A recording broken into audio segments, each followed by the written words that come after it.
Part 78. Fortunate Young Gentleman. Author, Rong Xiao Rong. Chapter 772. Tang Ning stood there in shock. He never thought that the emperor of a country could be so shameless. It didn't matter which foot he stepped into the palace first, what mattered was that if Emperor Chen wanted to hit him, he would definitely find a reason. He dodged it today, but there would be tomorrow, the day after tomorrow, day after day, endlessly. It's not the thief who steals, it's the thief who thinks about it. Tang Ning hoped to get over this matter as soon as possible. He raised his head and said, "Your Majesty has entrusted me with such a difficult task. I do have complaints in my heart. As a minister, I actually blame your Majesty. I am willing to receive 30 strokes of the cane. Please grant your Majesty's wish." Emperor Chen glanced at him and said, "Since you asked for punishment, I will grant you your wish. Wei Jian, take him down to receive the punishment." As ordered, Wei Jian walked downstairs, looked at Tang Ning, and said with a smile, "Lord Tang, let's go out." Tang Ning followed him out of the imperial study. Wei Jian looked at him and said softly, "Don't worry, Lord Tang, I will ask them to be gentle. Beating with a cane is a technical job. With 30 strokes of the cane, everything from nothing to minor skin injuries to breaking legs and killing people can be achieved." Tang Ning lay on the bench, chewing an apple while being beaten with the cane. 2 guards lifted the wooden board high and landed on the cushion on his buttocks without any sound or movement. After the 30 strokes, Tang Ning patted his buttocks and stood up, bowed to Wei Jian, and said, "Thank you." Wei Jian smiled and said, "Your Majesty is just angry, it's okay once you get rid of it, Lord Tang, don't mind it." Tang Ning really didn't mind it. After all, if he were Emperor Chen, that little bastard would have been disabled long ago, and he could understand this feeling. Wei Jian looked at the 2 people who were beating the boards and said, "You two, help Lord Tang back." Tang Ning didn't refuse either. Although he didn't feel the 30 strokes at all, he had to pretend for the sake of face. It took Tang Ning a long time to walk the short distance from the imperial study to the palace gate, and he met many people. The powerful Marquis Dingguo, who was second only to the emperor and above 10,000 people, limped out of the palace with the help of 2 guards. The palace maids and eunuchs he met along the way were all shocked and amazed. What happened to Marquis Dingguo? He was beaten with a stick. I just passed by there and saw it with my own eyes. Didn't he just solve a problem for His Majesty? Who knows? Maybe something has displeased His Majesty again. The information in the palace spreads very quickly. The Hanlin Academy and the Shangsha province are all in the palace. In half a day, what happened in the palace today spread to the upper circles in the capital. In less than half a day, the whole capital will know about it. The allocation of juren quotas that has troubled the court for a long time was solved at today's morning court. Marquis Dingguo proposed a method of reducing the number of juren in Jiangnan and the capital to subsidize the rest of the provinces. No one in the court refuted it and it was easily passed. Although this move will offend many people, it will be appreciated by more people. If it were someone else, he would have been worried about offending the capital and Jiangnan at the same time, but how many people did Marquis Dingguo offend? Until now, hasn't he still been promoted to a higher position? In the capital, there are only people who dare not offend him, but no one he dares not offend. However, the subsequent development of the matter was far beyond everyone's expectations. It was thought that he would be rewarded by His Majesty for solving this problem for the court and eliminating this trouble for His Majesty. However, no one expected that there would be no reward, but many people saw him being beaten by His Majesty and being supported out of the palace by the guards. For a time, rumors about Tang Ning, the Marquis of Dingguo, spread everywhere, evolving into countless versions. Some people said that His Majesty was not satisfied with his proposal, and this was a punishment for him. Some people said that he was so powerful that he had aroused His Majesty's vigilance, and this was a warning to him. Many people were more inclined to the latter possibility. When His Majesty handed this hot potato to Tang Ning, it had already aroused their suspicion. Everyone could see that no matter how to do this matter, it would be thankless. How could His Majesty hand it over to his favorite minister? Now that he had done a good job, he was punished, which made them more determined in their thoughts. Tang Ning, who was favored by the emperor, was finally going to fall out of favor. "Are you okay?" Xiaoju hurried into the Tang family and saw Tang Ning sitting in front of the copper pot, eating meat. He sat steadily on the stool, not like the rumors outside that he was beaten seriously. Xiaoju took the chopsticks, mixed the dipping sauce himself, and dipped a thin slice of beef tops, and asked, "Are the rumors outside false?" Tang Ning moved his butt to make room for him and said, "Didn't you see it?" Xiaoju was surprised and said, "But why did His Majesty beat you with a stick?" The rumor that Tang Ning was beaten seriously was false, but the beating was seen by many people, so it couldn't be a rumor. Tang Ning waved his hand, not wanting to talk about it anymore, and said, "Let's eat your meat." "As long as you haven't fallen out of favor," Xiaoju waved his hand and said, "otherwise, there are many people in the capital who are ready to make a move." The news that Tang Ning had fallen out of favor spread throughout the capital within a day. As the most powerful minister in the court, everything that happened to him attracted everyone's attention. The allocation of the quota for the Juran was done well, but he was punished. Regarding this matter, the public's speculation was rampant. Tang Ning's fall from favor had almost become a fact tacitly accepted by everyone. And he still had countless enemies in the capital. There was no doubt that those people would never miss this opportunity to add insult to injury. Apart from other things, the two princes Kang and Duan who had suffered great losses under him were the two mountains that he could not overcome after falling from favor. Prince Kang's mansion. Prince Kang twisted his chin and muttered, "What is the plan of the emperor to beat that man?" A servant beside him stepped forward and said, "Your Highness, Tang Ning is in trouble. This is a rare opportunity. Should we avenge the revenge of that day?" "No need." Prince Kang waved his hand and said, "Let Zhao Ming jump out first to test it. Tang Ning is still very useful to the emperor. I don't believe that he will fall out of favor so quickly."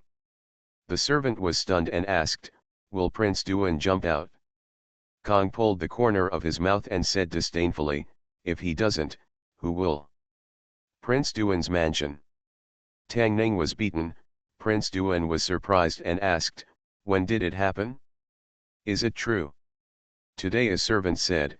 "This is the news from concubine Hui from the palace. It has spread all over the capital. It must be true." Prince Duan was delighted and asked, "In other words, Tang Ning has fallen out of favor?" The servant said, "That's what everyone else said." Prince Duan couldn't help laughing and said, "Haha, I didn't expect him to have this day. It's time for me to settle the accounts with him in the past." The last time Prince Duan jumped out, he was tricked by Prince Huai and almost caused a disaster. The servant was hesitant and said, "Your Highness, the two lords Tang said that it is better to be quiet than to move, and asked us not to act rashly." The last time was different from this time. Prince Duan waved his hand and sneered, "Father is not on his side. This time, I want to see who can protect him." Fortunate Young Gentleman. Author, Rong Xiao Rong. Chapter 773. In the imperial study, Emperor Chen looked at the pile of memorials that had just been delivered and wondered, why are there so many more memorials sent by the Secretariat these days than in the past few days? The emperor could not handle everything himself, and most of the memorials from officials would be sent to the Secretariat. More than 90% of these memorials could be handled by the Prime Minister and officials of the Secretariat. Only those that could not be handled or were difficult to decide would be sent to him. On weekdays, the number of memorials sent by the Secretariat varied, but the difference was not too big. The number of memorials in the past 2 days was more than twice that of the previous time. Wei Jian said, Your Majesty, it may be because Lord Tang asked for leave. Emperor Chen put down the memorial in his hand and asked, what leave did he ask for? Injury leave. Wei Jian said, Lord Tang asked for 3 months of injury leave from the Shangshu province on the grounds that he was beaten by your Majesty. Emperor Chen stood up and was shocked.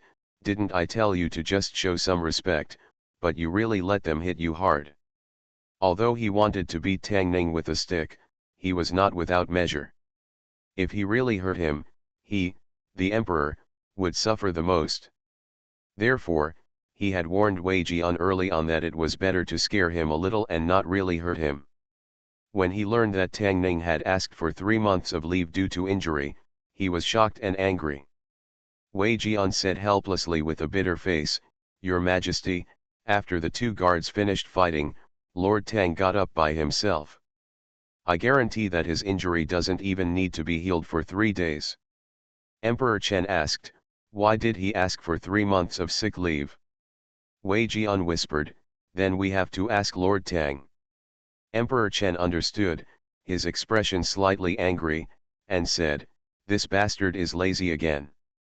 Let someone tell him that I will give him 3 days. After 3 days, he didn't come to the Shangshu province. I understood his intention and let him take 3 months of real sick leave. After he finished his instructions, he calmed down, opened the memorial on the table, took a look, frowned, and threw it aside. After opening the 2nd, 3rd, and 4th envelopes, his face completely sank. These memorials, without exception, are all memorials impeaching Tang Ning. The charges of impeachment are varied, some are made up, and some are purely fabricated. As an emperor, he has seen such scenes countless times, and naturally knows what it represents.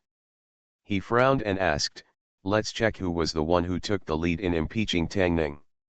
Wei Jian looked at him and said, Your Majesty, the Secret Service found out yesterday that Prince Duan contacted many officials in the past 2 days and launched attacks at the same time. These memorials were written by them. Prince Duan, Emperor Chen rubbed his eyebrows and said, why is it him again? Is his brain full of shit to impeach Tang Ning? Wei Jian paused and explained, Your Majesty has beaten Lord Tang. Many people in the capital speculate that Lord Tang has fallen out of favor with Your Majesty. In this way, all the people who Lord Tang had offended in the past have jumped out. Fall out of favor, Chen the Emperor pulled the corner of his mouth and said, when have I ever favored him? My trust in him was earned by his own actions. If I don't value the ministers who pacified Jiangnan, stabilized the Northwest, and rectified the court, how can I value those useless people? What is this idiot thinking about? He glanced at the memorials and whispered, if he has Tang Ning's ability twice, I can also hand over the East Palace to him with confidence.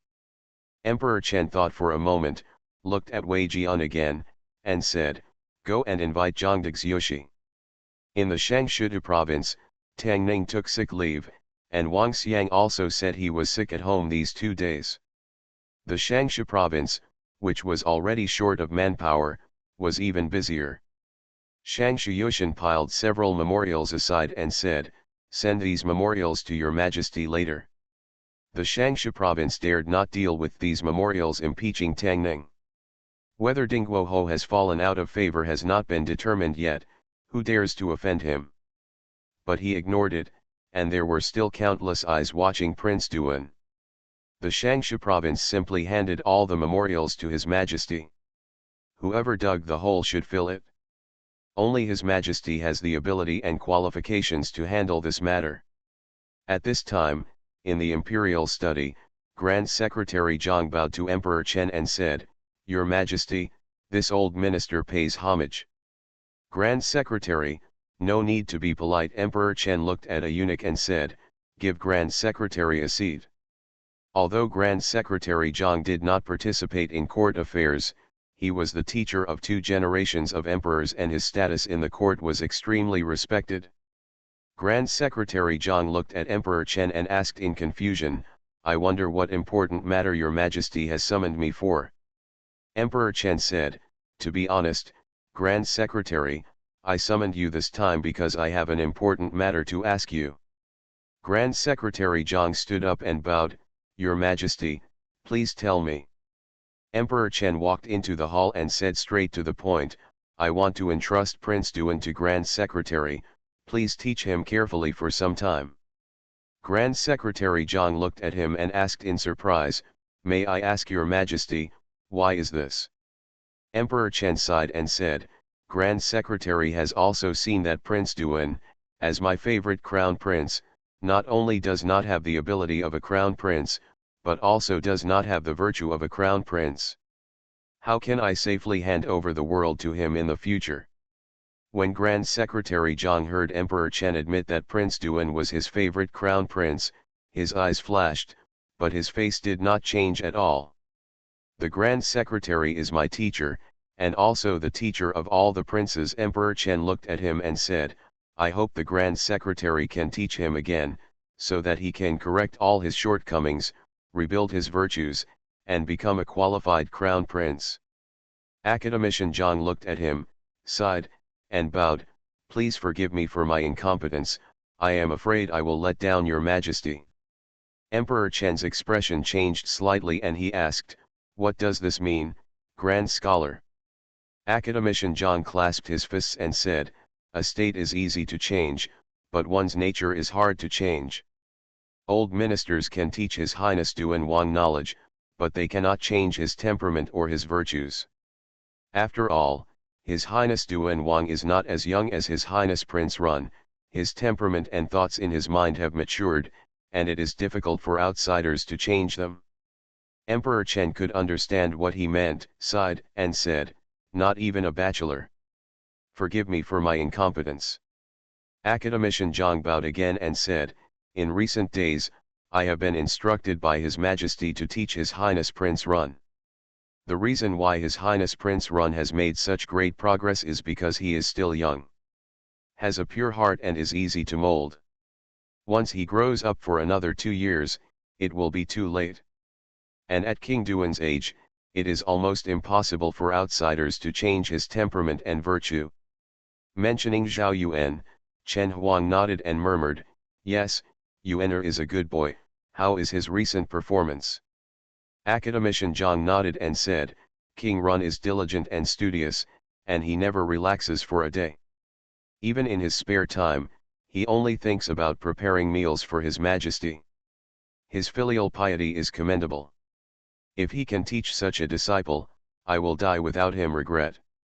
Chen Huang said with a smile, They are all taught well by great scholars.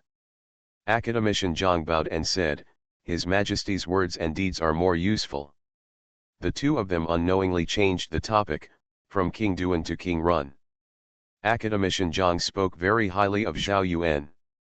Seeing him praising his prince, Emperor Chen felt satisfied and proud, and his originally gloomy mood improved a little. Not far away, Wei Jian looked at Academician Zhang who was praising King Run, with a faint smile on his face. You are listening to novels at Bless Up channel. Wish you happiness and luck. Please subscribe to receive new novels. How do you feel about this novel? Please like and leave a comment. Fortunate Young Gentleman. Author, Rong Xiao Rong. Chapter 774. Grand Scholar Zhang's words were very tactful, but his meaning was very clear. He could teach Prince Run, who was still young and whose mind was not yet fully mature, but he had no way to teach Prince Duan, who was already an adult. In other words, Prince Duan was beyond help. Grand Scholar Zhang mentioned Prince Run inadvertently today, and the seed that had long been planted in Emperor Chen's heart began to take root and sprout. The throne is passed on to the legitimate son, not the illegitimate son, and the eldest son is passed on, not the youngest son. This is the royal family's patriarchal law. The queen died early and did not give birth to a prince, so there is no possibility of passing it on to the legitimate son. The three princes, Prince Kong, Prince Duan, and Prince Huai, are of similar age and can all be regarded as the eldest. If the three of them were still alive, it would be unlikely that the position would be passed on to Prince Run. He wanted to pass the throne to Prince Duan the most. However, after Prince Duan took power, he became complacent and arrogant. His actions disappointed him greatly. The great country of Chen could not be passed on to a person without talent and virtue. If it really came to that, Prince Run would take over this position, which would be much better than Prince Duan. But before he was completely disappointed with Prince Duan, he couldn't give up hope. Emperor Chen was silent for a long time, turned his head and looked at Wei Jian, and said, "Let the Hanlin Academy draft an edict to restore Prince Kang's princely title." Although Tang Ning did not go to the Shaanxi province, he also knew that in the past few days, Prince Duan's party had impeached him all over the place. He didn't feel anything about it, but guessed that Emperor Chen might be helpless about his stupid son. An old fox like him actually gave birth to a pig. Only he could understand this feeling. Tang Ning did not wait for Emperor Chen to deal with these memorials, but only waited for an oral order from the eunuch. If he did not go to the Shaanxi province in 3 days, Emperor Chen would let him heal his real wounds for 3 months. In addition, he heard a surprising news. Emperor Chen issued an imperial edict to restore Prince Kang's princely title. Prince Kang changed from heir to prince again. Although it was up to Emperor Chen to decide whether these princes were heirs or real princes, he was the emperor and would not treat it as a game. He would demote them today and promote them tomorrow. He had his own purpose for everything he did. And it was not difficult to guess his purpose this time. He told Prince Duan clearly that if you were capable, you could sit on the throne. If you were not capable, there would be others. When Prince Kang was the heir, it was most beneficial to Prince Duan because no one competed with him for the position of crown prince. Prince Duan was also the one who suffered the most when Prince Kang resumed his real prince position. This meant that all their previous efforts had gone to waste. Prince Kang was still the same Prince Kang. Prince Duan had just stepped into the East Palace with one foot, and when he turned around, he found that Prince Kang had also stepped in with one foot. Although Prince Kang was now almost penniless, the Tang family was gone, and Prince Duan was not much better than him. In the past few years, the two princes had fought for the throne, and there were so many conspiracies and plots, and after going around in circles, everything returned to the starting point. Of course, even the starting point was very different from the past. 3 years ago, Prince Duan and Prince Kang were evenly matched in power. They formed cliques in the court, one gathered the powerful and the other made friends with the civil officials. 3 years later, Prince Duan and Prince Kang were evenly matched in power. They had almost nothing. What Prince Kang didn't have, Prince Duan didn't have either. Their fates were completely controlled by Emperor Chen. Even Tang Ning had to admit that although Prince Duan and Prince Kang were useless, their fathers were great heroes. The entire court, including the princes who were competing for the throne, was manipulated by him. He used Jiangnan to balance the capital, and used Prince Kang to balance Prince Duan. Without destroying this balance, he could infinitely weaken the power of both parties and strengthen centralization. The scary thing is that in this process, the two parties had ups and downs, wins and losses, and they didn't realize that although they were still evenly matched, someone had benefited behind the scenes. The news that Prince Kang had restored the throne was like a hurricane, sweeping across the capital in an instant. Compared with this incident, the fall of the Marquis Dingguo, which has been making a lot of noise in the past 2 days, is nothing. After King Kang was demoted to the heir, everyone from officials and dignitaries to ordinary people thought that the battle for the throne had come to an end. Who could have thought that a year later, things would turn around like this? His Majesty would not restore King Kang to the throne for no reason. The only explanation is that his mind on establishing the crown prince has wavered. The performance of Prince Duan has disappointed him so much that he has to consider taking King Kang back into his sight. Of course, this may also be a warning to Prince Duan. Since there is no opponent like King Kang, Prince Duan has been acting more and more unscrupulously. He needs an opponent to calm himself down. The emperor's heart is unpredictable. No matter what the reason is for His Majesty to issue this decree, the position of the crown prince, which was already clear, has become confusing again. Prince Duan's mansion. What is this, what is this? Prince Duan was so angry that his face turned pale and his body trembled. He smashed everything he saw and everything he could smash. He gasped and fear was revealed from the depths of his eyes. He thought he had taken the position ahead of Prince Kong, but he didn't expect that the princely throne that Prince Kong had lost could be regained. In this way, all the advantages he had gained so far would become a dream bubble. This feeling of falling from the clouds to the dust made him more terrified than angry. At this time, a servant of the palace came in and whispered, "Your Highness, the two lords Tang want to see you." "No," Prince Duan waved his hand and said loudly, "Let him go back, I won't see anyone."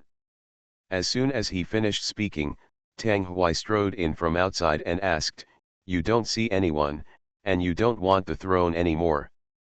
Prince Duan looked at him, gritted his teeth and said, "What do you mean, father?" Tang Hui looked at him and said gloomily, "Concubine Hui asked me to ask your highness, what do you mean?" Prince Duan's expression changed and he said, "I." Tang Hui did not give Prince Duan any face, and said with a cold face, "I asked you to stay in the palace. Well, who asked you to impeach King Hui, who asked you to impeach Tang Ning? You ended up today, not because of others, but because of your own stupidity. Do you think you will be safe if King Kong becomes the heir? Your Majesty hasn't passed on the title of Crown Prince to you yet, so you don't know how much you weigh. Don't tell me that you are not the prince yet.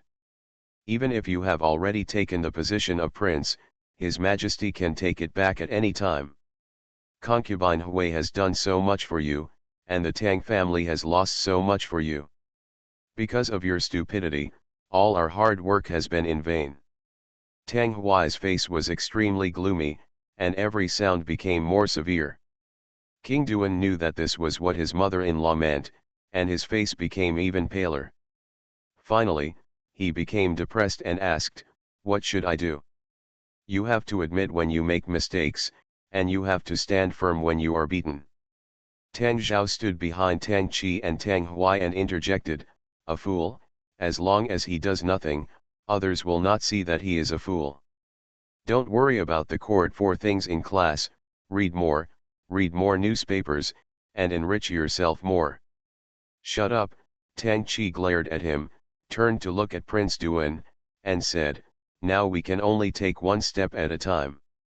In my opinion, His Majesty just wants to beat you, not to establish Prince Kong as the crown prince thoughts, but if you don't listen to the advice, insist on going your own way, and continue to do such stupid things, the fate of King Kong before will be your fate." Although he was judged as stupid by others, King Duan could not refute this fact at present. He gritted his teeth unwillingly and said, "I know." Tang Qi breathed a sigh of relief and said, "Now we can only wait and see what His Majesty will do next." As soon as he finished speaking, a servant from the palace hurriedly walked in and said, "Your Highness, your Majesty has summoned." Fortunate Young Gentleman. Author, Rong Xiao Rong. Chapter 775. The news that King Kong was restored to the throne was like a huge stone on a calm lake, setting off huge waves in the capital. Compared with the chaos in Prince Duan's mansion, things in Prince Kang's mansion seemed a bit calm. Of course, the reason for the calm was that there were not many people in Prince Kang's palace, and when the decree from the palace came, not even 10 people, including Prince Kong, accepted it. The eunuch who delivered the order handed him the imperial edict and the prince's crown, and said with a smile, "Your Highness, your Majesty asked you to receive the edict and enter the palace." King Kong accepted the imperial crown, and when the eunuch left, he still hadn't recovered. Even though he had seen many things clearly these days and was able to calm his mind, when he personally touched the prince's crown that he had not touched for a long time, his mood was still a little hard to calm down. He gently stroked his robe and asked as if unintentionally, "Mr. Su, What kind of medicine do you think my father is selling in this gourd? The Sacred Heart is unpredictable. Mr. Su shook his head and said, I don't know either. King Kong thought for a while and asked again, is his conscience aware of it and intends to give me another chance, or does he treat me as a tool to beat and wake up King Duan? Mr. Su said, I am afraid that the answer to this question will not be known until His Highness visits the palace. I really hope my father can be fair for once. King Kong sighed and ordered the servants in the palace, change my clothes. King Kong put on the prince's crown that he had not worn for a long time and left the palace. In the palace, a young man walked up to Mr. Su and asked, what does Emperor Chen want? Mr. Su said, knocking on the mountain shakes the tiger. Is King Duan a tiger? The young man asked, will this disrupt our plan? Mr. Su was silent for a moment and said, let's wait and see. See His Highness King Kong. At the door of the royal study, a eunuch bowed to King Kong and said, Your Majesty has been waiting for His Highness for a long time. King Kong strode into the imperial study, bowed and said, my son, I will see you, the Emperor. Emperor Chen looked at him, waved his hand and said, no courtesy. When he came, King Duan and Academician Zhang were also in the palace. Emperor Chen was talking to Academician Zhang. After King Kong saw the courtesy, he stood aside respectfully. Emperor Chen looked at Grand Master Zhang and said, Grand Master, I will leave it to you, Prince Duan. Academician Zhang sighed and said, I will do my best to live up to your Majesty's trust. Emperor Chen nodded. After much thought, he still felt that no one was more suitable to teach Prince Duan than Bachelor Zhang. He glanced at Prince Duan and said, I haven't seen you yet, sir. Prince Duan immediately bowed and said, student has met sir. Before entering the palace, he was very uneasy, worried that there would be some unfavorable arrangements for him. After entering the palace, he discovered that although his father was angry and disappointed with him, it was not to the extent that he was worried about. He asked Zhang the fact that the bachelor taught him showed that he believed that he was still saved and could be qualified for the position of prince. In contrast, King Kong did not have this treatment. Seeing this, Academician Zhang quickly returned the greeting and said, Your Highness, there is no need to be polite. Emperor Chen looked at Prince Duan again and said, I have spent a lot of effort to recruit Grand Scholar Zhang this time. If you don't listen to Grand Scholar's teachings, I will not spare you. King Duan immediately said, My son, I don't dare. Asking the bachelor to teach the adult prince, he was obviously being trained as a prince.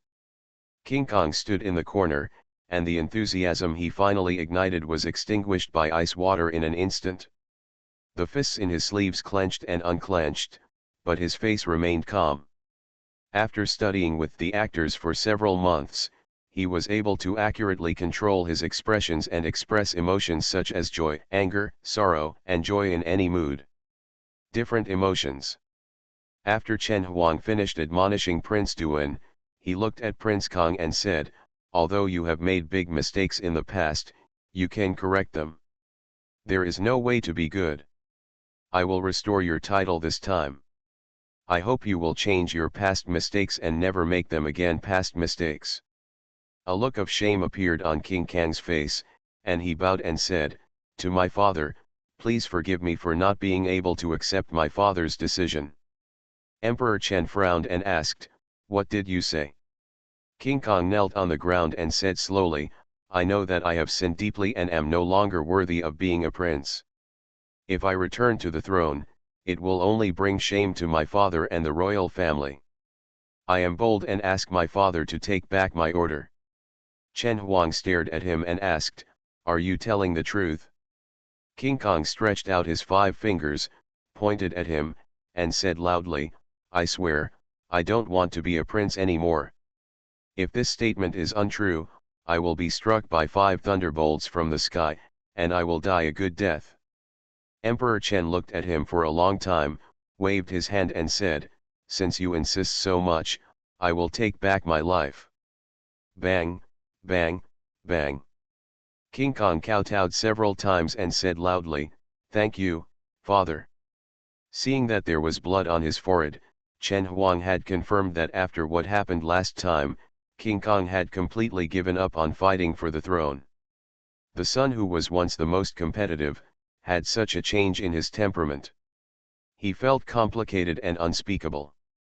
He waved his hand and said, I understand. You can go to the Taiyuan hospital to bandage the wound. King Duan watched King Kong striding out with a look of astonishment on his face. Everything that happened today was beyond his expectation. His father restored King Kang's title, but King Kong actually refused. Has he really given up on the fight for position? King Kang's self-abandonment made him feel calm and overjoyed. At this moment, Emperor Chen looked at him and said, Why don't you leave with the bachelor? Academician Zhang smiled at Prince Duan and said, Your Highness, please follow me to Chongguan Palace. King Duan nodded, and when he looked at Academician Zhang, his body trembled and he shuddered involuntarily. For some reason, Academician Zhang's kind smile seemed a little chilling to him, giving him the inexplicable feeling of a sheep falling into a tiger's mouth. Seeing that he was still standing in the palace, Emperor Chen frowned and said, Why don't you go? What are you waiting for? King Duan shivered, and when he came to his senses, the strange feeling that Academician Zhang gave him was gone. He immediately nodded and said, Sir, please.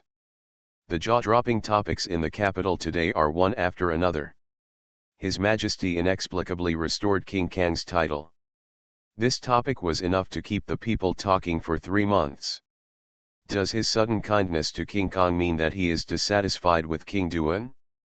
Is this King Kong returning to the public eye, or is this a tool to beat King Duan? Will the situation in the court change again in the future? They were not the emperor, and no one knew the answer. However, everyone only speculated for less than half a day. Even before the news of King Kang's restoration had spread throughout the capital, another extremely surprising news came out from the palace.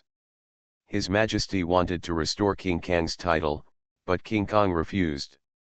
In other words, King Kong is still the heir now and will always be the heir. He himself gave up on seizing the direct line and gave up the opportunity to King Duan. Just as no one knew what the emperor was thinking, no one knew what King Kong was thinking. This matter was like a farce, which just rose up and then quickly subsided without causing a few splashes. Tang Zai, at the dinner party, Tang Chi picked up his chopsticks and put them down again, and said suspiciously, What on earth is this lunatic King Kong trying to do?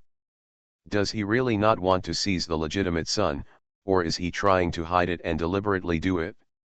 Tang Zhao was holding up a chicken leg and gnawing.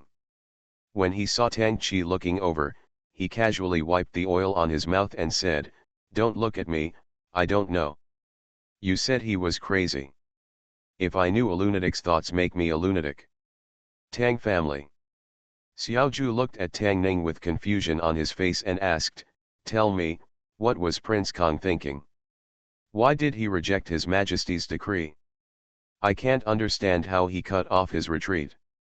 There are only 2 possibilities for a person to cut off his options. Tang Ning took a bite of the cabbage bun and said, either he is really discouraged and ready to give up. Xiaoju asked, what about the other possibility? After Tang Ning finished eating the buns, she clapped her hands and said, either are you ready to give it a try and do something big? Fortunate young gentleman. Author, Rong Xiao Rong. Chapter 776. Tang Ning didn't know whether King Kong was frustrated or wanted to give it a try. Ever since he was demoted to the throne last year, he has become a completely different person. His emotions could be seen on his face before, but now he is able to remain calm no matter what happens. Showing other emotions, Tang Ning had verified this matter many times in court. However, as long as he didn't cause trouble for Tang Ning would have no time to care about his affairs. Although he was at home these days, he was not at all idle. All the rumors about King Duan impeaching him fell into stone, and King Kong was almost restored to power. These things all showed that Marquis Dingguo's fall from grace was just a rumor, and His Majesty would even use King Kong to beat King Duan in order to refute the rumors. In the past 2 days, there have been constant traffic and guests in front of the Tang mansion. Because of those rumors circulating in the past few days, officials in the capital did not dare to act rashly. Now that the rumors have been clarified, officials from all walks of life in the capital, except for the capital and Jiangnan, came to pay their respects. Although Tang Ning only wanted to give an explanation to Emperor Chen about the proposal to reduce the number of candidates in Jiangnan and Jiangyi and distribute it equally to the other provinces, the state capitals such as Guanay Road, Henan Road, and Hedong Road had actually accepted his favor, which was impossible. Pretending to know nothing. Chen's state is a country of etiquette, and everything must be done with the word etiquette. It is very rude not to bring some gifts to the host when a guest comes to your home. The imperial censor from Guanay Road had just put down the gift, and the Hanlin from Huainan Road came to the door with gifts. Of course, they were all visiting patients in name. Today's imperial court strictly prohibits officials from giving gifts, but it also allows visits to express condolences to these people. Human nature. What's more, the gifts they brought were not very heavy. What was heavy was the human kindness. On behalf of the thousands of students in Guan'ei Dao, I would like to thank Lord Tang. Master Tang, take good care of yourself. If there is a young lady in the court who dares to jump out and fabricate things out of thin air to impeach you, I will definitely give him a copy in front of His Majesty. I'll take my leave first, Lord Tang. There's no need to send him far away. Tang Ning stood at the door, waved to everyone, and said with a smile, "My lords, please go slowly."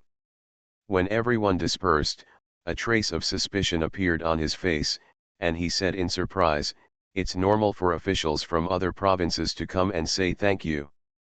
Why are the officials from Jiangyi and Jiangnan joining in the fun?" Xiaoju glanced at him and asked, "Are you really not aware or are you pretending not to know?" Tang Ning asked in confusion, "What do I know?" "Other officials came to express condolences, but they ignored you. Doesn't it mean that they have a prejudice against you?" Xiaoju glanced at him and said, "Half of King Duan is sitting on the throne just because he impeached you. Look at what has happened to him now. Who else dares to have a prejudice against you?" Tang Ning found out about Prince Duan yesterday. King Duan was left in the palace by Emperor Chen, and the fact that he was personally taught by the great scholar Zhang had been spread throughout the court. The status of the royal family is respected, and the children of the royal family receive the best education since childhood. However, usually when the princes reach adulthood, they will move out of the palace and open their own palaces, and there is no need to study with the younger princes. King Duan is the only exception in recent years. Perhaps His Majesty felt that academician Zhang had not taught him well before, and now he wanted to go back to the drawing board and try again to see if there was any possibility of saving him. Xiaoju shook his head and sighed, and said, "I don't know what evil Master Zhang did to take over this mess like King Duan. This is a sheep in the tiger's mouth. I'm afraid I won't be able to protect my future." "No need to worry about Grand Scholar Zhang." Tang Ning waved her hand and said, "Pick some of these supplements and bring them back to Lu Ya and General Xiao. I can't eat so much." Xiaoju unceremoniously took a cart full of supplements back home. There was still a lot left at home. Tang Ning was not sick or injured and did not need these, so she gave some to the Fang family, the Ling family and other families. Emperor Chen had settled the matter between him and Zhao Man. Tang Ning had just settled the quota for Jiangnan candidates, and before she had time to rest for a few days, Emperor Chen asked him to report to Shangshu province as soon as possible. The first thing that Chen Huang asked him was solved, but the second thing, streamlining taxation, was even more difficult. Fortunately, although Chen Huang has a dark heart, he is not unreasonable. Tax reform is a big project. It is not like allocating imperial examination quotas. Just write down a few numbers. Emperor Chen only wanted Tang Ning to promote it in the capital first, and gave him half a year. These days, Guizhou is getting more and more chaotic. Tang Ning's thoughts are not here, but he has just returned to Beijing, so he can't abandon Xiao Ru Xiaoi and the others again. Fortunately, Su Mei writes home every once in a while. She would write about her experiences in Guizhou to dispel Tang Ning's worries. Just as he was about to think about how to solve the tax issue, a eunuch from the palace came to the Tang mansion and summoned him into the palace. In Chongguan Hall, Zhao Yuan was holding an ancient book and shaking his head. King Duan, who was sitting opposite him, was looking straight ahead, wandering around. As an adult prince, it was a shame for him to study here with Prince Harun. I don't know how many officials and people in the capital laughed at him because of this. He is the crown prince appointed by his father. What he wants to do is to point out the country in the court and dominate the situation, rather than sit here and recite the words of saints. While King Duan was distracted, Academician Zhang had already walked down from above, looked at him, and said, "His Royal Highness, King Duan, do you think what I just said is right?" King Duan came back to his senses, looked at him, and said with a smile, "What Master Zhang said is absolutely true. I have learned a lesson." Grand Scholar Zhang slapped the ruler in his hand on the table and said, "But I didn't say anything just now." Prince Duan looked at him blankly, his lips moved, and he was about to say something, but Grand Scholar Zhang looked at him solemnly and said, "Your Majesty has entrusted His Highness Prince Duan to me for teaching, so I have an unshirkable responsibility for His Highness. Only by teaching His Highness well can I live up to your Majesty's trust." "Okay, okay, I understand." Prince Duan waved his hand impatiently. He had never heard Grand Scholar Zhang's words when he was a child, let alone now. He was just pretending in front of his father before. Who would care about a sour scholar who can only talk? Grand Scholar Zhang looked at him and said, "No rules, no foundation. Your Highness is taught by me, so you must abide by my rules. If you are distracted during class, you will be punished." Prince Duan was stunned and asked, "What punishment?" Zhao Yuan on the opposite side raised his head, stretched out his hand, and said, "Hitting the palm." Grand Scholar Zhang picked up the ruler, looked at Prince Duan, and said, "Please stretch out your palm, Your Highness." Prince Duan looked at him, frowned, and said, "Grand Scholar, please don't use these tricks to scare children in front of me. There is no this king here, only my student Zhao Ming." Grand Scholar Zhang pulled his sleeve and said, "Please get up, Your Highness." Prince Duan waved his hand and said impatiently, "Grand Scholar, don't go too far."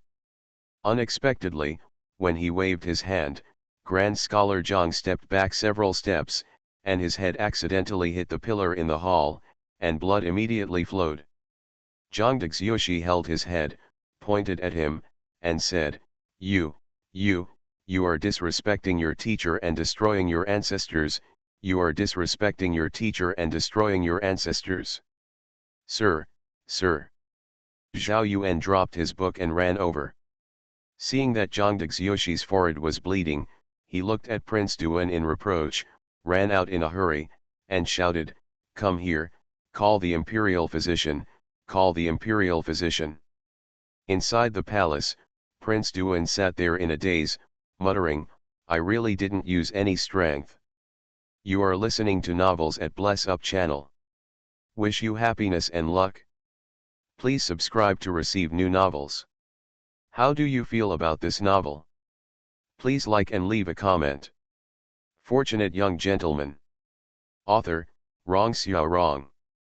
Chapter 777. Tang Ning followed a young eunuch into the palace.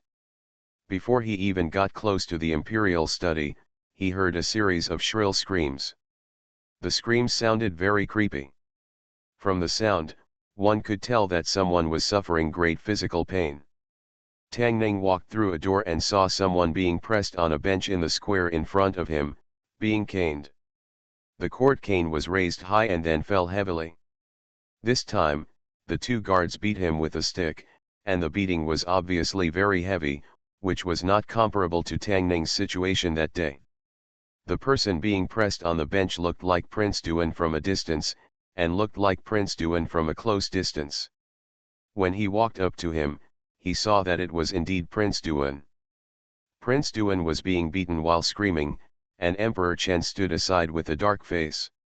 Tang Ning walked in front of Emperor Chen and saluted, saying, "I pay my respects to your majesty." Emperor Chen just nodded slightly, his face gloomy, and he didn't say anything.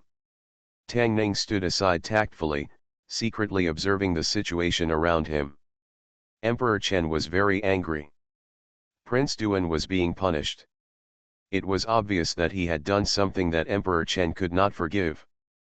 Prince Duan had done a lot of stupid things, but this was the first time Tang Ning saw him punish Prince Duan like this. In addition to Emperor Chen, Grand Secretary Zhang was also here. He had a white gauze wrapped around his head, and under the gauze was bright red, the color of blood. Tang Ning looked at Grand Secretary Zhang, then at Prince Duan, and was shocked. Emperor Chen recently asked Grand Secretary Zhang to discipline Prince Duan. Could it be that during the process of discipline, the two had a conflict, and Prince Duan attacked Grand Secretary Zhang? Let alone the issue of respecting the elderly and loving the young, Confucianism emphasizes heaven, earth, king, parents, and teachers. Heaven and earth need no further explanation, they are high above everything, and the status of teachers is only below the king and parents.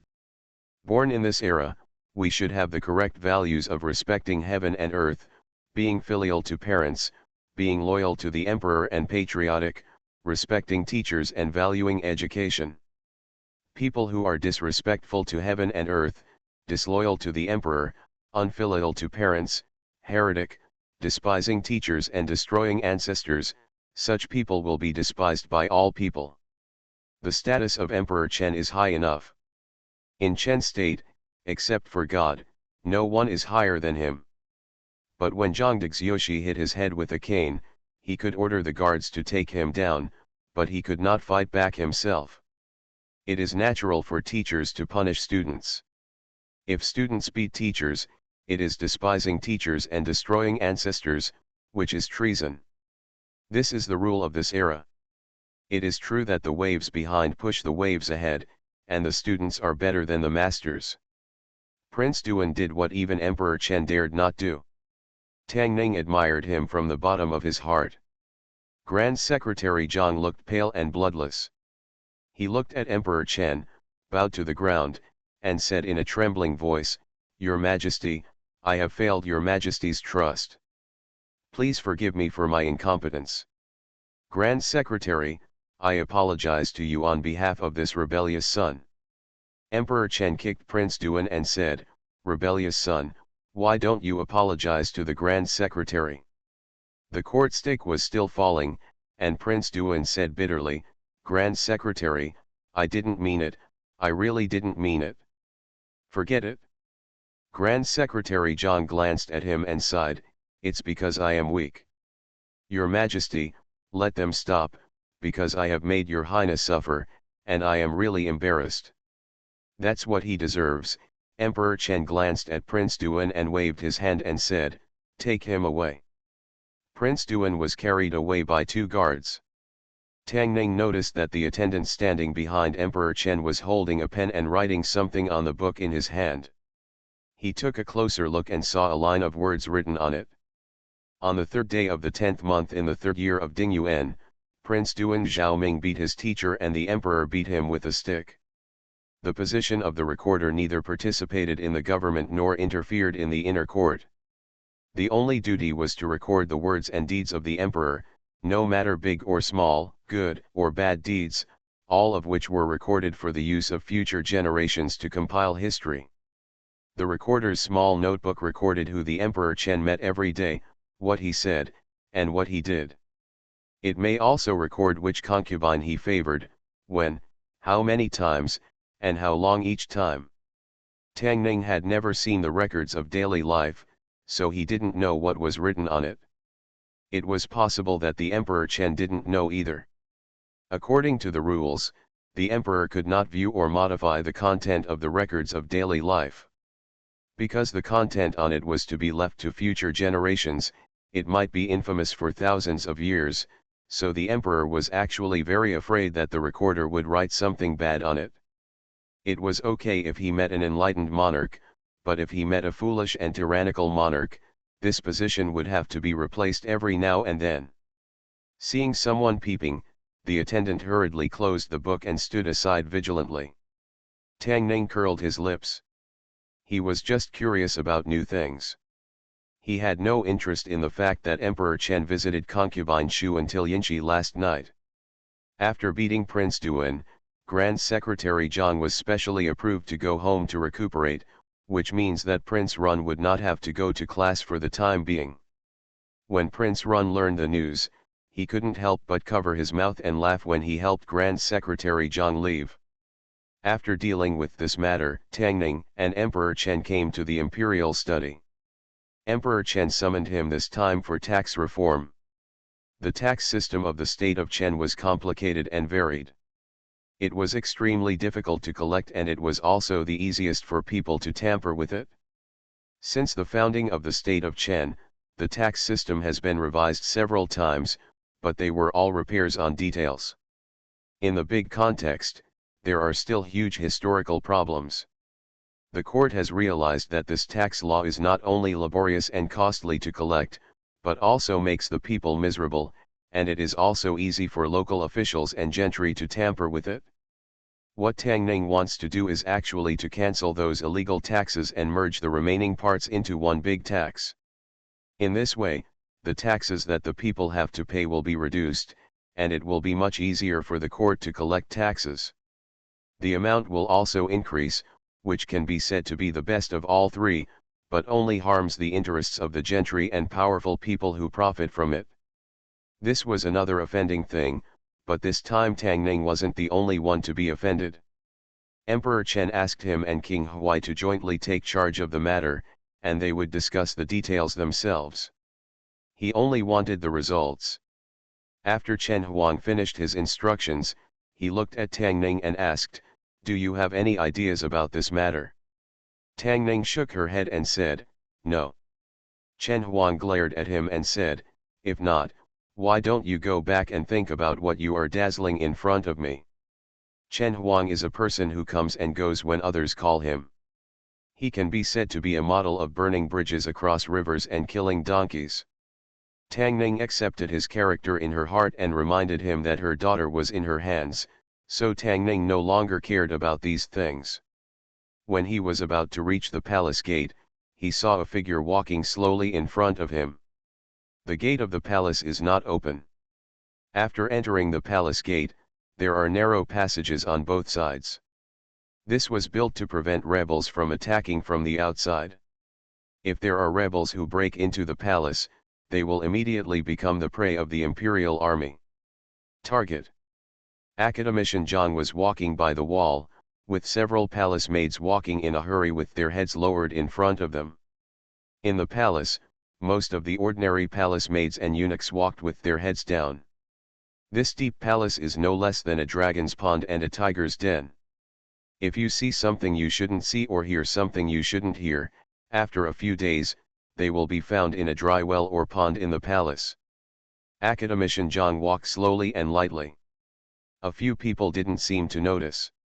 They lowered their heads and hurried forward. The leader accidentally bumped into Academician Zhang and fell to the ground. His face immediately turned pale. He knelt on the ground and kowtowed. "I'm sorry, I was careless, please spare me." The palace maid was knocked to the ground, but Academician Zhang's body just shook and stood still. He shook his head and said, "I'm fine, you can get up." The maid hurriedly got up, bowed a few times to Academician Zhang, and left in a hurry.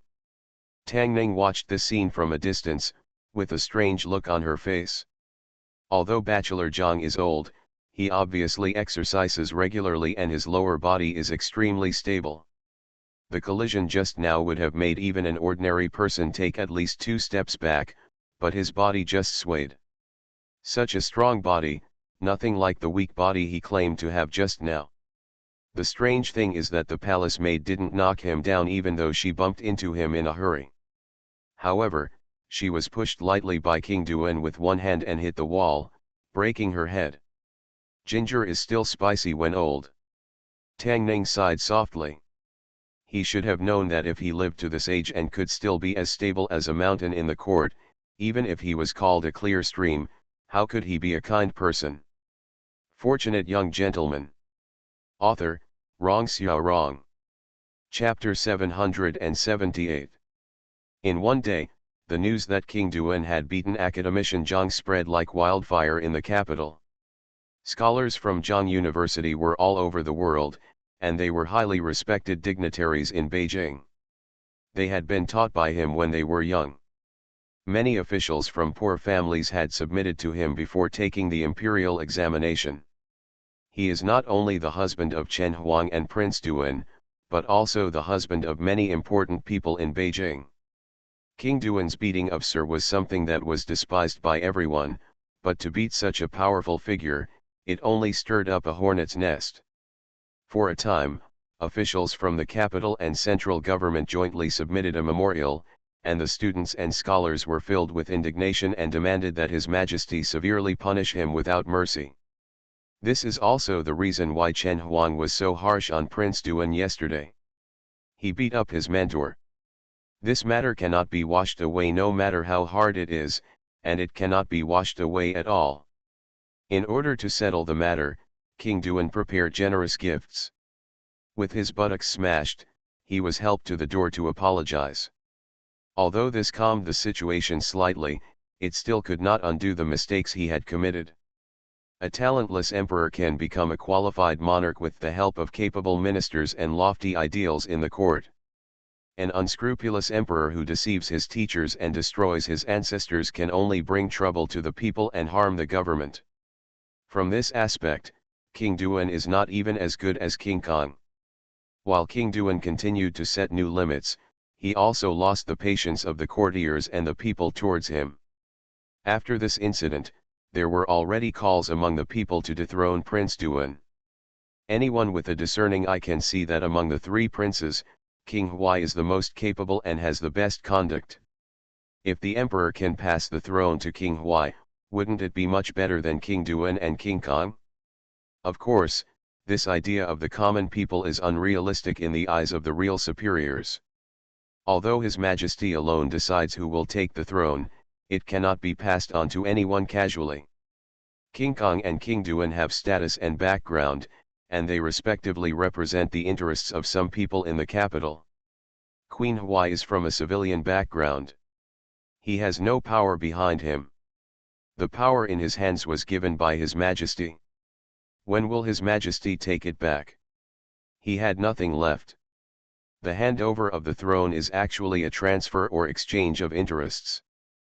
How could those big shots at the top let King Huai take the throne for their own benefit?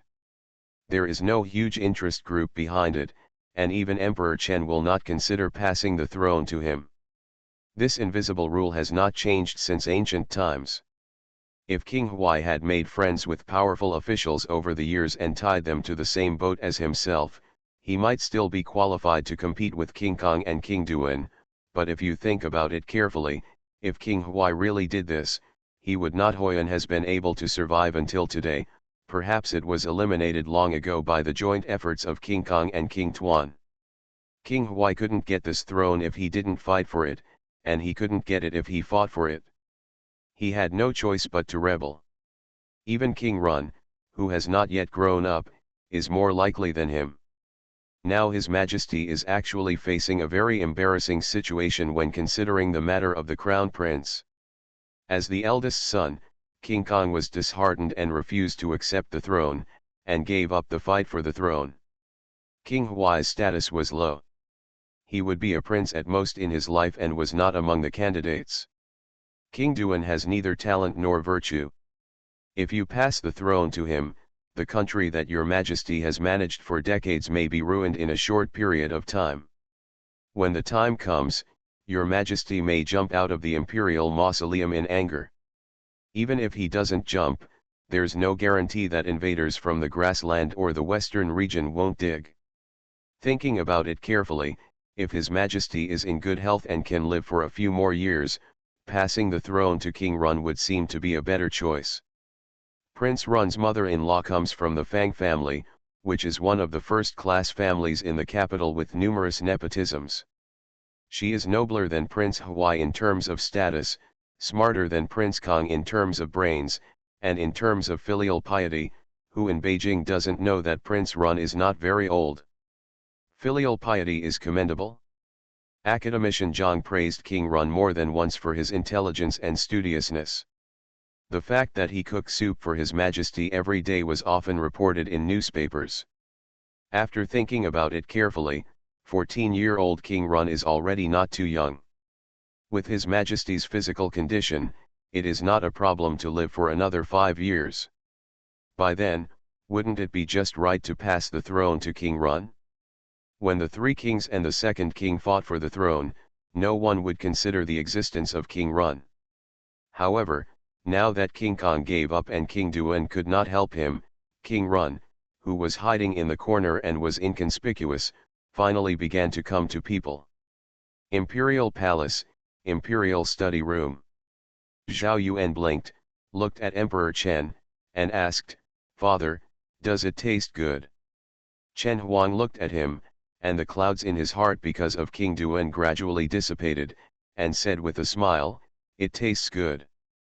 The soup made by Yuaner is even better than the one made by the imperial chef." "Then can I go out of the palace and give a bowl to the Grand Master?" Zhao Yuan said. "The Grand Master is injured. Drinking soup is good for your health." Emperor Chen took him over, let him sit on his lap, and said, "Yuaner's filial piety is commendable. I will send someone out of the palace soon to send a copy to the Zhang family, so you don't have to leave the palace yourself." "Okay then." Zhao Yuan nodded and said with some disappointment, "Father, drink slowly, I'm going to study." "Don't worry, stay with your father for a while." Chen Huang touched his head and raised his hand to find that Prince Run was sitting on his lap, already taller than him. "Father is getting old." He sighed, and then said with some relief, "Yuaner will grow up soon." Wei Jian looked at Prince Run with a smile and said, "I still remember that His Highness Prince Run was crawling around on the ground when he was a child.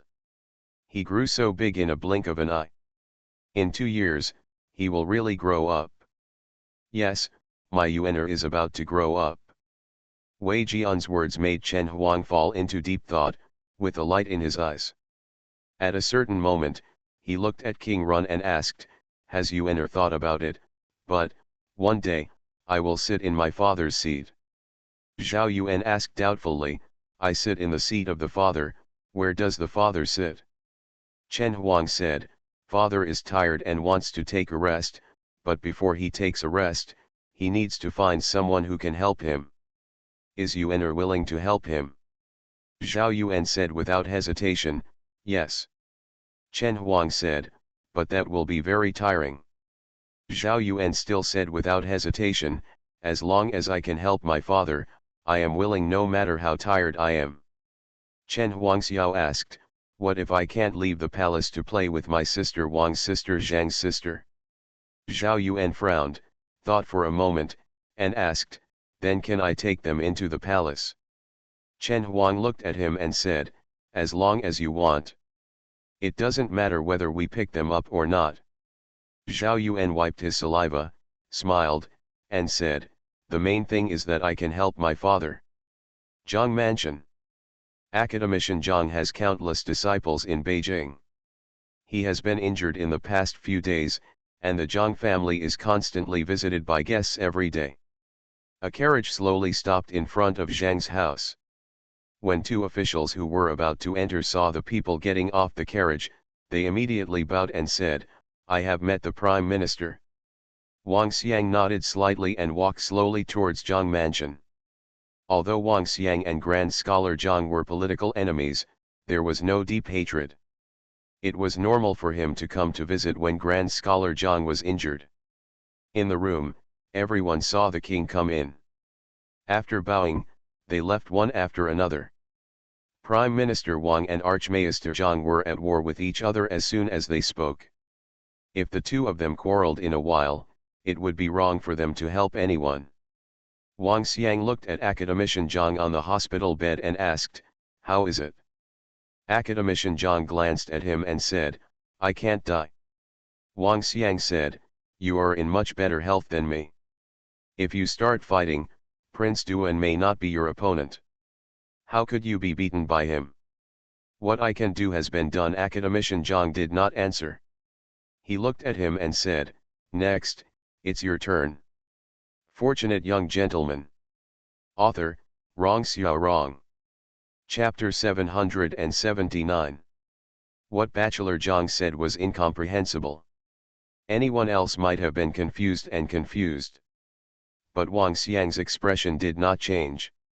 He just sighed and asked, "Have you thought about it?" Scholar Zhang said, "I have no choice." Yes, Wang Xiang nodded and said, "You have made him lose face this time. With his nature, the Zhang family has no way to retreat." Zhang Dexiu said, "Prince Duan is not a good master. He is both public and private. I must do this. This is a trap." Wang Xiang looked at him, shook his head and said, "A generation of pure people actually sometimes does such dirty things." Academician Zhang smiled coldly and asked, "Your Wang family may not be that clean even if it continues to this day." Wang Xiang glanced at him and said, "Take good care of yourself, I'm leaving." When he reached the door, he paused, turned his head, glanced, and said, "But I agree with what you have to say. Prince Duan is indeed not a good master. Your Majesty should have a better choice." When Wang Xiang left the Zhang family, all the officials who came to visit the Zhang family, regardless of rank, went out to see him off. Relying on His Majesty's favor and trust, Marquis Dingguo is almost the leader of one person and above 10,000 people in the capital. But that's just close. In the entire capital, the only person who can truly be inferior to one person and superior to 10,000 people is the Prime Minister.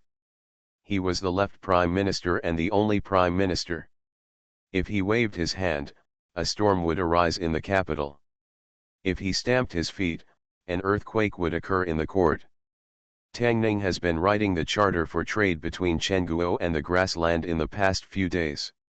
She has not gone to Shangshu province, but she is still paying special attention to the news between the DPRK and China.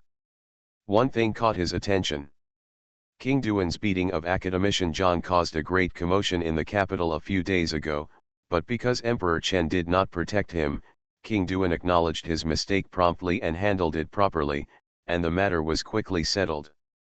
However, the matter had not been settled for 2 days before it resurfaced, and it had a tendency to become more and more intense. This matter seems simple, and Academician Zhang was not seriously injured. However, in the era when Confucian etiquette was prevalent, King Duan, as a public figure, deceived his ancestors and beat his teachers. The impact was far more serious than that of later generations. Much more. If he is an ordinary scholar, if he has meritorious service, he will be expelled from his job. If he has no meritorious service, he will not be allowed to participate in the imperial examination for life. This is considered a light punishment. If he is an official in the DPRK, it is within legal and reasonable principles to reduce his official position or remove him from his post. If he were the emperor, the impact would be even worse. Some people could even use such a reason to write a submission, and immediately rebel, and they would still be on the side of righteousness. More and more officials began to join the ranks of impeaching King Duan. After all, the influence of Academician Zhang was too huge. Even Emperor Chen had to treat it carefully and seriously. Tang Ning saw the shadow of the Prime Minister in the changes in the court situation in the past 2 days. When it comes to who has the most power in the court besides Emperor Chen, it is naturally the Prime Minister. If he targets anyone, even the prince will lose his skin. Others couldn't see clearly the twists and turns, but Tang Ning could see it clearly. Academician Zhang was beaten by King Duan, and Prime Minister Wang participated in the impeachment discussion. It seemed that he was from the perspective of etiquette, law, and justice, but in fact he was standing with King Run. Although Wang Xiang and Grand Scholar Zhang did not openly express their stance, in Tang Ning's eyes, they were clearly on the side of King Run. King Kong gave up, and King Huai was not qualified. If King Duan was deposed, the officials in the court and the people in the capital should have thought of King Run, no matter how late they were. This is exactly what Tang Ning is worried about. Judging from the current situation, although Zhao Yuan can show his presence in front of Chen Huang from time to time, he is far from the time to come to the stage. King Duan cannot be deposed after being shot first. He still needs to block King Run's attacks for a few years in front of the stage. If Wang Xiang and Grand Scholar Zhang press too hard, they will go too far. At the same time, the Fang family. Fang Zhe rubbed his fingers unconsciously and murmured, "It's not the time yet."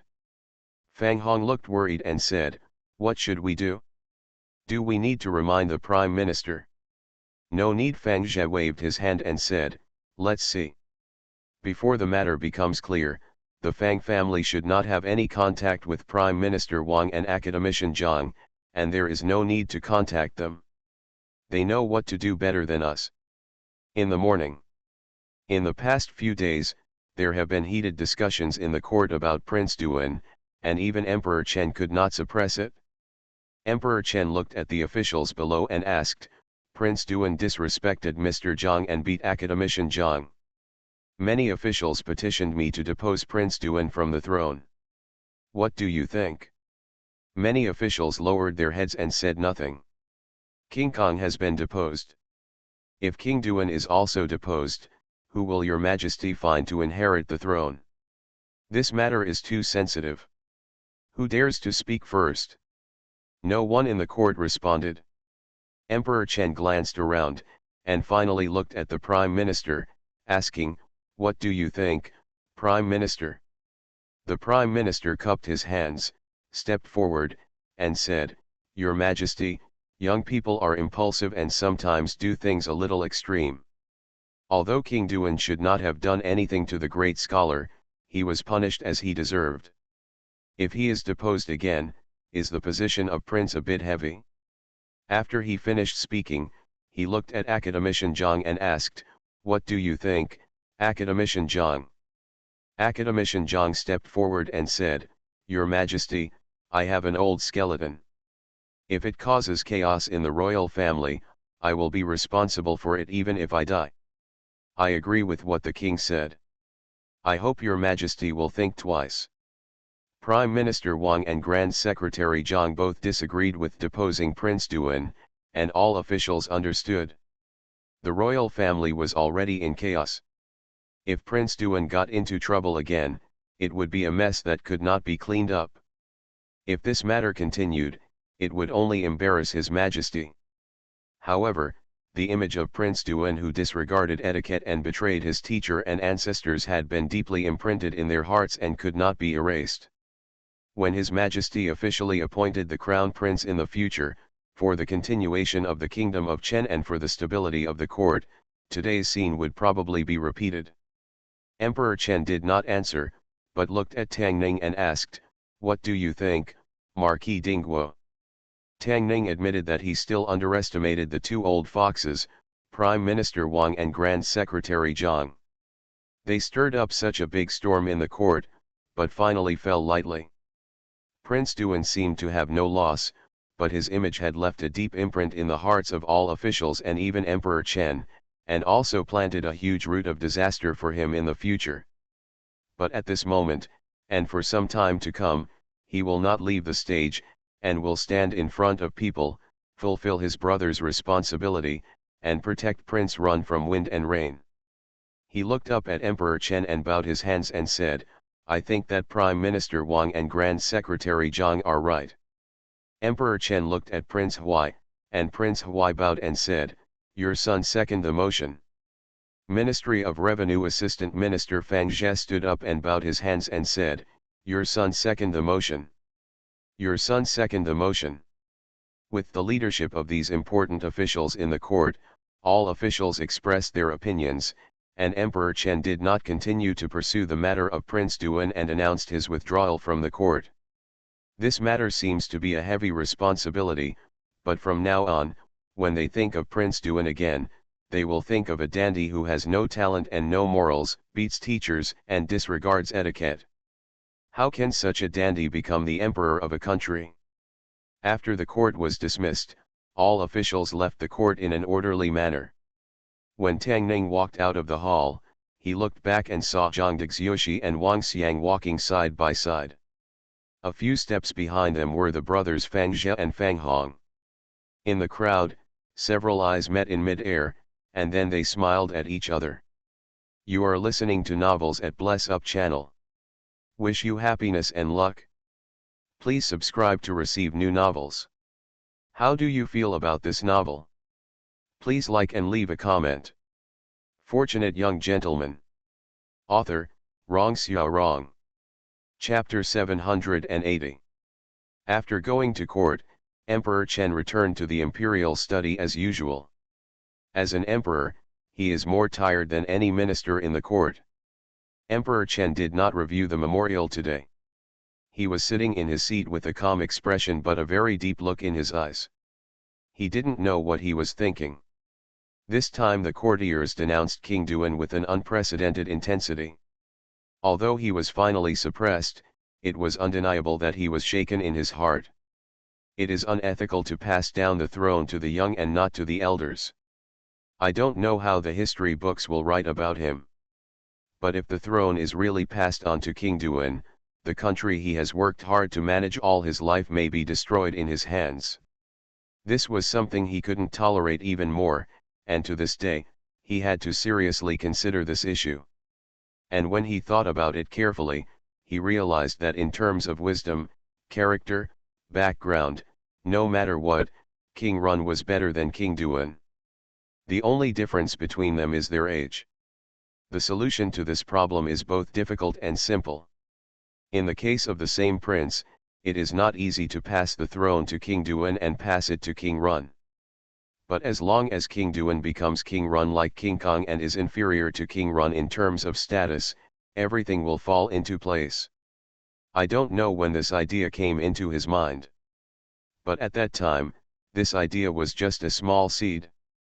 Now, it has grown into a towering tree. He thought for a long time, stood up slowly, and asked, is King Run really more suitable to succeed me than King Duan? Wei Jian stood behind him, bowing his head and saying nothing. Emperor Chen frowned and said, don't pretend to be dead for me, I'm asking you a question. As an emperor, the person he trusted the most was none other than Wei Jian. As the chief chamberlain, Wei Jian is not involved in party disputes and has no interests involved with any officials. He trusts Tang Ning because he trusts his ability. He trusts Wei Jian because he trusts his loyalty. He could leave many things to Tang Ning, but there were some things he could only ask and trust Wei Jian.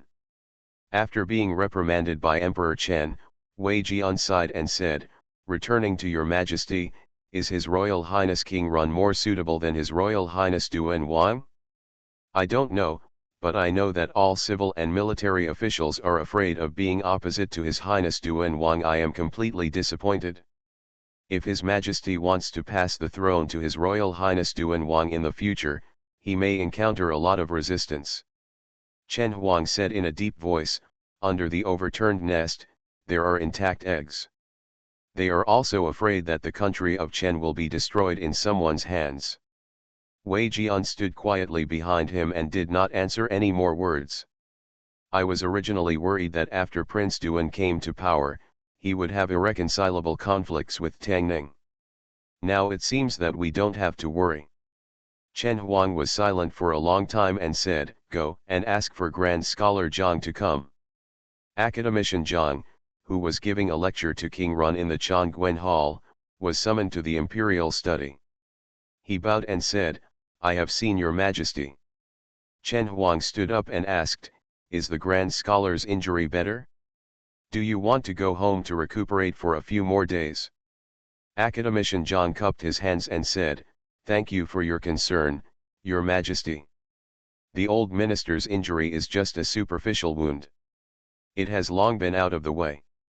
There is no need to delay His Highness Prince Run's studies. Chen Huang nodded and asked, "What books is the bachelor teaching Yuan to read these days?" Scholar Zhang said, "Your Majesty, I have been teaching you how to read the book of filial piety these days." Chen Huang shook his head and said, "Yuan has understood filial piety since she was a child. She makes soup for me every day to replenish my body. There is no need for the bachelor to teach her the book of filial piety in the future." According to the order, Academician Zhang nodded and said, "The old minister is preparing to teach him to read the book of rites." Chen Huang waved his hand and said, "There is no need to teach the book of rites." Academician Zhang asked doubtfully, "Then what should I teach your highness?" Chen Huang said, "Teach him to read Zizi Tongjian. Academician Zhang was stunned and asked, "Is the Zizi Tongjian too obscure and difficult for His Highness Prince Run to understand?" Chen Huang said, "Yuan has been smart since he was a child, so you might as well give it a try." Academician Zhang looked at him, nodded slightly and said, "Old minister, I obey the order." A moment later, in Changguan Hall, Zhao Yuan looked at Academician Zhang and said happily, "Aren't you going to read that book?" The book of filial piety was thick and heavy, and he had long been tired of reading it. He was naturally happy to hear that he no longer had to read it. "I won't read any more." Bachelor Zhang placed a book in front of him and said, "Your Highness must read this book carefully in the future. This is very important to you." Looking at the obviously much thinner book in front of him, Zhao Yuan nodded happily and said, "What are you going to read after reading this?" Scholar Zhang said, "There is no need to read this book after reading it." Really, Zhao Yuan was surprised at first when he heard this, and then asked in disbelief. Academician Zhang said, "I will not deceive your highness." "Then let's start quickly." Zhao Yuan suppressed the joy in his heart, sat upright, and asked, "Can you finish reading in 1 month?" Academician Zhang thought for a while and said, "If His Highness is more diligent, 2 months should be enough." Zhao Yuan didn't take it seriously at all. He had persisted for so long, and it was not unacceptable to persist for another 2 months. Academician Zhang looked at him and said, "Wait until His Highness has finished reading this book before reading the next one." Zhao Yuan looked stunned and asked, "Next volume?" Academician Zhang nodded and said, "This book is called Zizi Tongjian. It has a total of 30 volumes. This is the first volume." Zhao Yuan's expression was dull. He needed 2 months to read 1 volume, and 30 volumes would be 60 months. Doesn't that mean he would need to read for a full 5 years to finish the book? After an incense stick, Zhao Yuan, who had accepted the reality, lay on the table and said weakly, "Grand Scholar, what exactly is this Zizi Tongjian about? Why does it have so many pages?" Grand Scholar Zhang smiled and said, "This book talks about politics, military affairs, economy, culture, the rise and fall of the country, the rise and fall of the nation, and the way to be a monarch." The impeachment of Prince Duan was completely a false alarm. Although so many officials jointly impeached him, Prince Duan was fine in the end. After learning the news from the palace, Tang Hui and Tang Qi finally put their minds at ease. Tang Qi let out a long sigh and said, "Fortunately, Prince Kong gave up the fight for the throne, otherwise, Prince Duan would be in big trouble this time." "This is not a solution," Tang Hui said with a complicated expression. "He was studying in the palace, and he could make such a big mess. Who knows what kind of trouble he will cause next time. Over the years, the Tang family has wiped Prince Duan's ass countless times. Now that the Tang family has fallen, Prince Duan will do nothing, but if he does, it will be wrong. Every time, the hearts of the two of them will be pulled." Tang Qi was about to speak when Tang Zhao walked in from outside, looked around, and asked, "Dad, have you seen my book, The Biography of Emperor Taizong of Tang?" Tang Qi said, "The floor tiles of the toilet are unstable, so I asked someone to use them as a cushion." "What, Tang Zhao widened his eyes and said, I haven't finished reading that book yet, how can you use it to cushion the toilet? It's insulting, it's insulting. Tang Qi ignored him, looked at Tang Hui, and said, although we were safe this time, we still have to be careful of Prince Hui in the future. Prince Duan and Prince Kong are both abolished, and he will be the biggest beneficiary. Tang Qi looked over and interrupted, have you forgotten Prince Run? Tang Qi glanced at him and said, there is an order of seniority, Prince Run is still young, what can be done? Tang Zhao folded his arms and said, if you had read my book The Biography of Emperor Taizong of Tang instead of using it to pad the toilet, you wouldn't ask me this question. Tang Qi seemed to have thought of something, his eyelids jumped, and said, this is impossible. Don't forget how your majesty got the throne. His throne was not legitimate, so he cares more about these things and will definitely not make the same mistakes as before. Tang Zhao said, you should still read the biography of Emperor Taizong of Tang. Tang Hui looked at him and asked, you said that Prince Run wants to compete for the throne. If. Tang Zhao looked at Tang Qi and Tang Hui and asked, if Prince Run also wants to compete for the throne, can we beat Tang Ning or the Fang family? Fortunate Young Gentleman. Author, Rong Xiao Rong. Chapter 781. Can the Tang family defeat Tang Ning? Can they defeat the Fang family? There is no need to answer Tang Zhao's question at all. Tang Ning received His Majesty's favor and was at the height of her power. The Fang family controlled both households and officials, and had deep authority. The current King Duan, with the Tang family tied together, couldn't defeat anyone from Tang Ning or the Fang family. What they rely on is just the fact that King Duan is older. This reliance is given by His Majesty. He can take it back whenever he wants.